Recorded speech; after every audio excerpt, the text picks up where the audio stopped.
பொதுவாக மனிதர்கள் நாம் என்ன கேட்போம் என்ற எங்களுக்கு என்ன லாபம் என்று கேட்போம். பள்ளிவாசலுக்கு வந்தால் எங்களுக்கு என்ன லாபம் என்று கேட்போம்.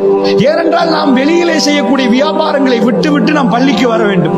அல்லாஹ்வுடைய நல்லடியார்களே, நம்முடைய கடைகளை அடைக்க வேண்டும். நம்முடைய எல்லா வேலைகளையும் துறந்து விட்டு பள்ளிவாசலுக்கு வந்தால் நமக்கு என்ன லாபம் என்று கேட்க வேண்டும். அல்லாஹ் ரப்பல் ஆலமீன் இல்லையப்பா நீ சும்மா வர வேண்டும் என்று அல்லாஹ் சொல்லல, உங்களுக்கு மறுமையில் பெரும் பாக்கியங்களை தருகிறேன் என்று அல்லாஹ் சொல்கிறார். இஸா நூதிய லிஸ்ஸலாத்தி மின் யௌமில் ஜும்ஆ, ஜும்மாவுடைய தினத்தில் நீங்கள் அழைக்கப்பட்டால், யா அய்யுஹல்லதீன ஆமனூ, ஏ விசுவாசிகளே, ஜும்மாவுடைய தினத்தில் நீங்கள் அழைக்கப்பட்டால் ஃபஸ்அவு, நீங்கள் விரைந்து வாங்க. எதுக்கு விரைந்து வரணும்? பள்ளியில் ஒரு மூலையில போய் தலையை குனிஞ்சிட்டு அப்படியே தூங்குறதுக்கா? இல்ல.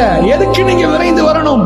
அதாவது ஃபஸ்அவு இலா திக்ரில்லாஹ், அல்லாஹ்வை நினைத்து பார்ப்பதற்கு விரைந்து வாருங்கள் என்று அல்லாஹ் சொல்கிறார்.